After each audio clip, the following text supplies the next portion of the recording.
Part 2, why you should be nicer to customer service representatives. She flipped out about how I was wasting her time, but if that's what I had to do in order to do my job, so be it. I'm pretty sure she also muttered the R word. About halfway through the first page, I said a company name and she exclaimed, "Yes, that's it." This is when my eyes lit up and I smiled wildly at her. A genuine and true smile, ear to ear. I asked her if she worked at this company and she said yes. Then I asked her if she knew the company owner and named him. She said yes. The smile on my face widened even more than I thought originally possible as I said, "That's my dad. I'll have to tell him about this. What a small world." The color from her face visibly drained as she started to ask if I was his daughter. I cut her off saying, "Yup, my dad. Who would have known? I'm actually about to go on my 30 and I'll have to call him. I'm sure he'll love to hear all about this." Before she could say anything, I got the order and handed it to her. I spent the rest of the transaction glowing and basking in her silent panic. I ended up telling my dad about it and he was livid. He didn't fire her, but she was given a severe warning and put on probation. However, she didn't last long because 2 weeks later, she lost the company a big client by responding rudely in an email. But that experience was the best instant karma ever. Story time of how I made my high school bully's dad my sugar daddy. Freshman year wasn't the best time for me. I wasn't the most popular or best looking girl at school.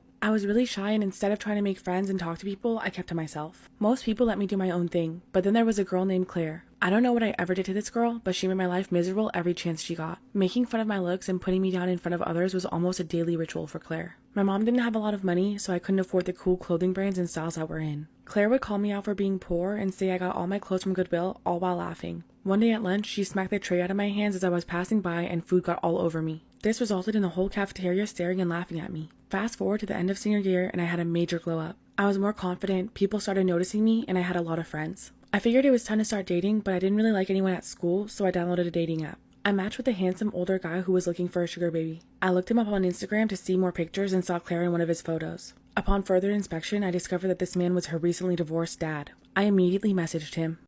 Part 2 of how I made my high school bully's dad my sugar daddy. I began chatting back and forth with Claire's dad through the dating app. He was twice my age, but he was handsome, and given the circumstances, I had to give this my best shot. He told me he was looking for a beautiful girl to spoil and spend time with, and made it very clear that he was interested in me. After talking for a few weeks, we set up our first date, which was dinner at a nice restaurant, followed by shopping. I knew this man had money because I remember Claire being one of the rich girls at school, and I was right. He took me to the Louis store and let me pick out any bag I wanted. We kept talking and it was working out really nicely for me. He would send me money every week for makeup, to get my nails and hair done, or for whatever else I needed in between dates. One week he said he couldn't go on our usual Saturday night outing because his daughter was coming over for dinner. I was not going to waste this opportunity. I told him how much I was looking forward to seeing him and asked if I could join them. He was hesitant at first, but I eventually talked him into it. I'll never forget the look on Claire's face when I walked in and kissed her dad. I showed Claire the new purse that her dad had bought me and bragged about how well he's always treating me. She was fuming and stormed out shortly after. To this day, he's still my sugar daddy and Claire hates everything about it. Story time about the best thing I saw as a hotel concierge. I'd been working as a front desk agent for about a week. I'm working on a slow afternoon and it's about 7 p.m. when this lady named Libby comes in. She tells me she wants to reserve a room, but only for a couple hours. I let her know that she has to reserve it for a full night due to a hotel policy. She agrees and hands me her credit card.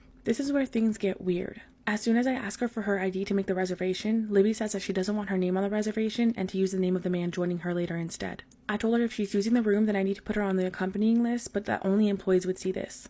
At this point, I'm thinking she's here for a one-night stand and doesn't want the guy knowing her information because she's probably married or something. This theory is further solidified when Libby asks me to make a note in the reservation that if we need to address her by name, then to use a different one that she gives me. She even goes as far as to show me the picture of the guy who will be joining her, takes the key, and goes on her way. About an hour later, mystery dude Jake walks in and gets the other key. Not even 30 minutes after Jake goes up, Libby comes back down and hands me both keys. She says thank you and walks off. This is when things get interesting.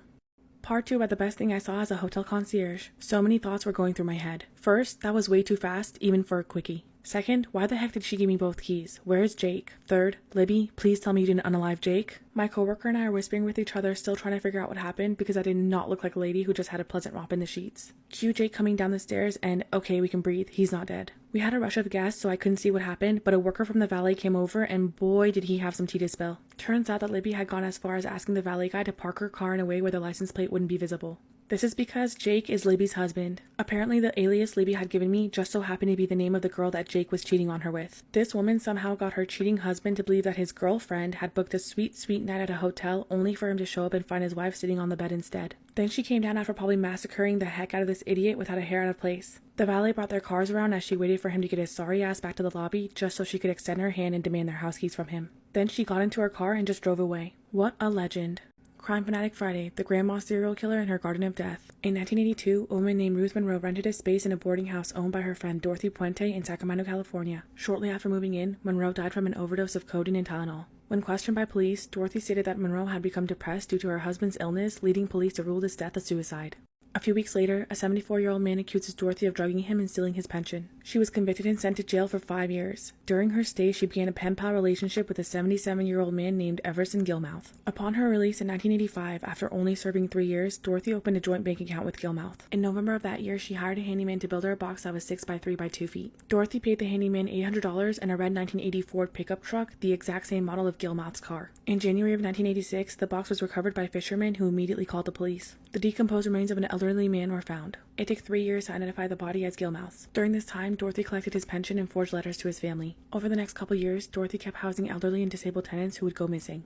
Crime Fanatic Friday Part 2, the grandma serial killer and her garden of death. Dorothy Puente kept housing elderly and disabled tenants. A few of them started disappearing, but their social security checks were being cashed in. On November 11, 1988, a social worker voiced concerns that she was looking for a client who had been missing his social security meetings. Homicide detectives dropped by the man's last known address, which was none other than the boarding house owned by Dorothy. A tenant had reported seeing large holes excavated and filled behind the house, which led police to unearth a human leg bone and a decomposed foot. After discovering recently disturbed soil, they were able to uncover 7 bodies in Dorothy's garden. She was 59 at the time, and her neighbors were in disbelief that this white-haired landlady who seemed like a grandmother to most could be a cold-blooded murderer. Dorothy fled as soon as news broke about the bodies being found. Police traced her to a motel in Los Angeles. In 1993, she faced 9 counts of murder after prosecutors linked her to a couple more deaths. Dorothy had been lacing food and drinks that she served to her victims with a lethal mix of prescription drugs. She poisoned them and collected their social security checks. Her trial lasted 24 days and she was convicted of 3 killings. She got life in prison without parole. Dorothy passed away in 2011 of natural causes at the age of 82.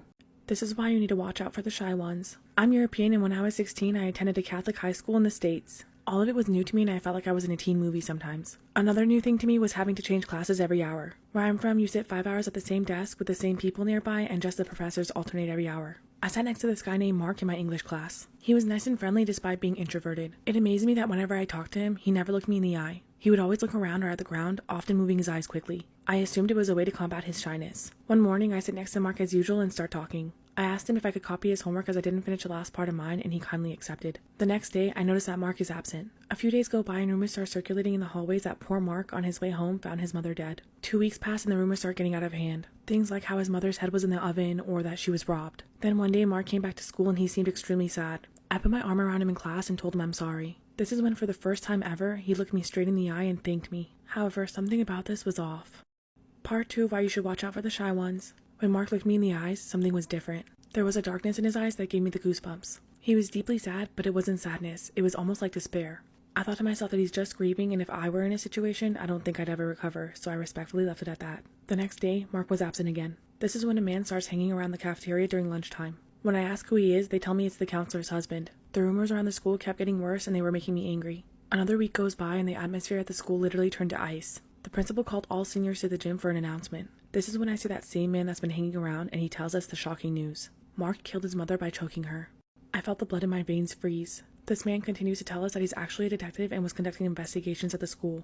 Apparently one morning, Mark had asked his mother for the car keys. She refused to give them to him because she needed them. That's when he jumped on her and strangled her. Then he came to school, sat next to me, and gave me his English homework as if that was the main problem of the day. He then went home and called the police later that day. Every now and then I think about Mark's empty eyes staring back at me. Storytime about how I caught my boyfriend with the girl he told me not to worry about. When I was a sophomore in high school, I had been dating a guy for a while. Even though we were never official, we were exclusive because we'd post each other on social media and everyone knew what it was. 6 months into our relationship, he invited me to his friend's party. We were drinking, dancing, playing games, and having a good time. At one point while I was hanging out with him and his friends, he said that he had to go to the bathroom and that he was going to use the porta potty. However, 45 minutes had gone by and he wasn't back yet, but I just assumed he had gotten sidetracked with one of his other friends. I ended up having to break the seal, so I headed to the porta potty, and when I opened the door, I saw him and another girl inside. I recognized her because she had sent him nudes before, but immediately messaged saying it was an accident. She was on her knees in the porta potty giving him a BJ. I instantly bolted away from them, and as I was running away, I could hear her calling me a B for barging in on them. My friends took me back home and consoled me while I drunk cried. He messaged everyone besides me that night asking where we went because we were his ride home. Shortly after this, I went to another party and I ran into him, but he played it off like he didn't know me. However, I heard he got into some bad things and now I guess he's doing crack. So I'm really happy that I dodged a bullet. Story time of how I dated an adrenaline junkie who almost got me killed. I met a guy named Zane on campus who was in my writing class. We started flirting and eventually exchanged numbers. I followed him on social media and I could tell that he was a very adventurous person. He had photos surfing, skydiving, riding ATVs on the beach, rock climbing, and just living his best life. This got me even more interested, and I hit him up asking him to take me on his next adventure. That's when he told me he was going base jumping the following week, and I was more than welcome to join him, to which I agreed. He took me to an amazing mountainside, and I watched him and his friends base jump. He asked me if I wanted to try, and I told him it was a little too extreme for me. He told me there was a place nearby for beginners to jump into the water, and I nervously agreed to go. We went to this tall ledge overlooking the lake, but it was still way too high up to jump from. I told him I was too scared to jump, but he talked me into it by saying he's been jumping from this ledge for years with people and that I'd be fine. While I was standing on the edge looking down and contemplating it, he pushed me. When I came up to the surface, my heart was pounding out of my chest and I was furious. Then I saw that he jumped as well and we were both fine. The anger quickly subsided, but I made him promise to never do something like that again. I should have known better because his next stunt almost got me killed. Part 2 of how I dated an adrenaline junkie who almost got me killed. Zane texted me a few days later and asked if I was ready to go on another adventure with him. I agreed and asked him what he had in mind. He told me it was a surprise and to bring a bathing suit. Zane picked me up with his thrill-seeking friends and we headed out. I quickly figured out that we were going whitewater rafting, which sounded really fun. When we arrived, some other rafters warned us that the water was really rough that day and advised us against going out. I was really nervous, and to make things worse, no one brought a life jacket. I almost wanted to back out, but I didn't want to be the only one to chicken out in front of Zane. The water was rough and the current was moving fast, but everything was going okay. However, a few miles down the river, the waves got worse and there were huge rocks everywhere. It felt like we almost lost control a few times, and I asked Zane if we could stop, but he insisted that we had to keep going. Shortly after this, my worst nightmare came true when the raft flipped. I kept getting pulled underwater, and at one point my head hit a rock which almost made me pass out. For a second, I thought it was the end for me. By some miracle, I was able to get to shore with the rest of the group. To my surprise, Zane was laughing about how crazy it was and how we should go again. I was terrified after this experience, and I decided to stop seeing him after this. This is why you should always keep a weapon in your car for self-defense. When I was in college, I worked as an Uber driver on the weekends to make some extra money. It wasn't my favorite thing to do, and every once in a while there would be some old man trying to talk to me and get my number. I always ignored it and kept driving, keeping my phone next to me in case anything got out of hand. One night, I got a request to pick up someone from a bar. It was late at night and I was tired from a long day of driving. We ain't gonna see no more stars.